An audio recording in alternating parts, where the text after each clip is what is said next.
La photo de Ferraj El-Keri a été collée ce matin sur la porte de sa maison. Tous les voisins sont venus aux nouvelles, il fait partie des 5 expulsés de Gaza. Sa femme, Ahmad, ne l'avait pas revu depuis 3 mois et demi, date à laquelle il a été arrêté. Elle l'a découvert hier soir sur les écrans de la télévision israélienne. Les autorités qui accusent son mari d'activisme politique pro-OLP ne l'avaient pas prévenu qu'il devait être refoulé hier. J'ai encore du mal à expliquer ce que je ressens. Mais c'est la haine, la haine, la haine. Même les enfants ont appris à détester les Israéliens. Mon mari est parti, mais nous serons des milliers à le remplacer. Et du côté de la famille d'un autre expulsé, Mohamed Abou Samar, militant d'une organisation intégriste islamique, le discours est tout aussi violent. Même les avocats ne pouvaient pas le voir, mais de toute façon, au tribunal, les verdicts sont décidés à l'avance. Selon un avocat de Gaza qui a rencontré le secrétaire d'État américain il y a quelques semaines à Washington, ces expulsions ne peuvent qu'annoncer de nouveaux problèmes. Le 2 janvier dernier déjà, ils avaient expulsé des gens de Gaza et de Cisjordanie. Ça n'avait fait que raviver le soulèvement palestinien. Aujourd'hui à Gaza, les événements semblent lui avoir donné raison. De violents troubles ont éclaté, plusieurs personnes ont été hospitalisées, certaines atteintes par balles. Et au moment de notre départ cet après-midi, l'armée a fermé plusieurs camps de la région.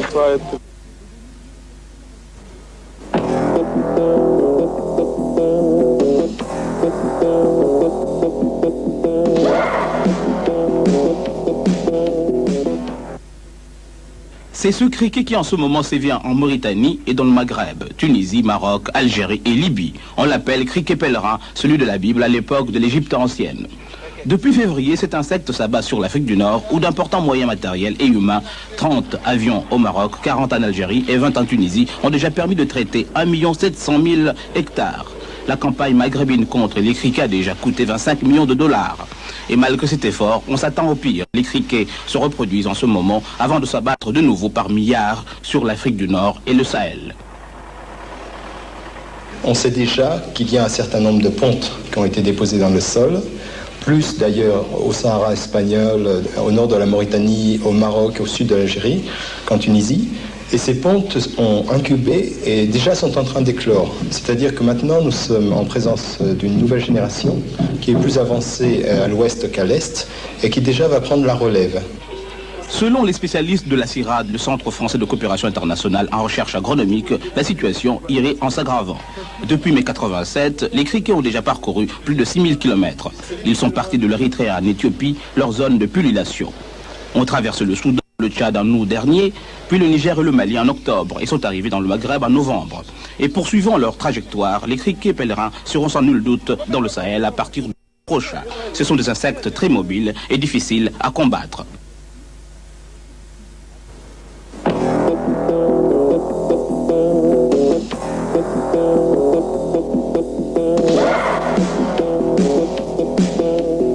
Au départ du rallye de Tunisie, tout le monde donnait Peugeot grand favori avec Vatanen et Pescarolo sur 405 et Michel Mouton en assistance rapide avec une 205, excusez du peu.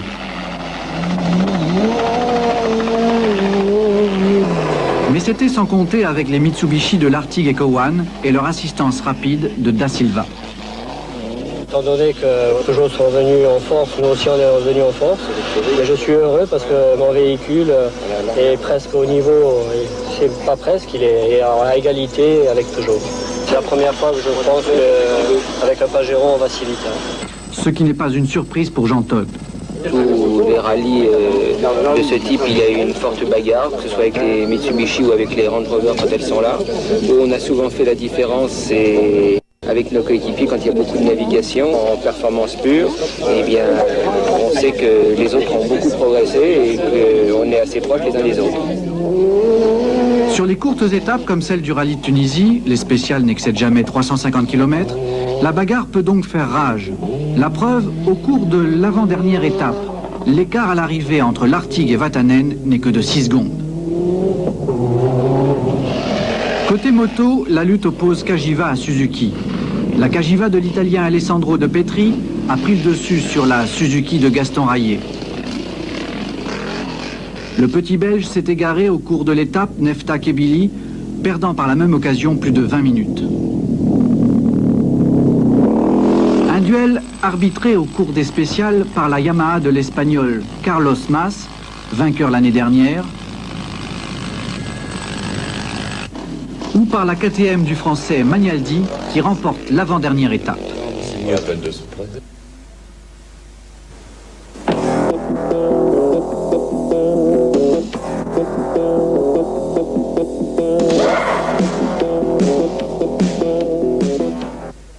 De 50 000 spectateurs pour ce 5e cross international de Lomé.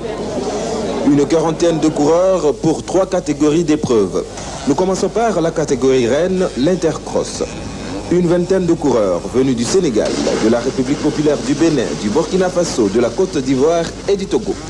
Messieurs, tournez vos moteurs, prêts, le spectacle peut commencer. Et quel spectacle!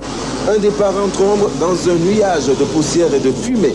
Dieu même n'y reconnaîtrait pas les siens. Mais à peine 30 secondes de ligne droite, l'Ivoirien Pascal Vigneron, le champion en titre, avait pris la direction de la course, suivi de près par le Sénégalais Rabib Pilkili, le Togolais Andy Brunner et Amerville Willy de la République populaire du Bénin. Ils étaient partis dans la première manche pour 7 tours d'une piste longue de 1850 mètres. Pour la seconde manche, c'est également 7 tours, mais pour la troisième manche, il faut 8 tours. 2 acteurs se révèlent tout de suite maîtres en la matière.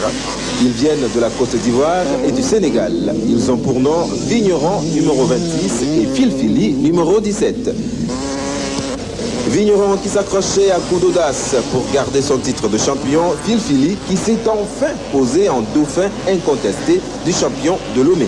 Le Sénégalais avait même réussi pour quelques minutes à prendre la tête de la course. Mais un virage mal négocié et le tour est joué, Vigneron est déjà passé et reprend en main la direction des opérations. Une chute pour Vigneron dans un virage, la foule survoltée avait cru voir enfin la fin du champion ivoirien. Mais rien n'y fit, Vigneron connaît les chutes. Filfili ne passera pas. Ajoutant même un grain de sel à sa victoire finalement assurée, Vigneron, une fois encore, a gratifié le public de ses sauts acrobatiques qui en fait sont ses points forts. J'ai seulement le samedi et dimanche pour les entraînements. C'est tout ce que j'ai comme entraînement. L'avenir? L'avenir, j'aimerais bien être parmi les meilleurs pilotes au monde.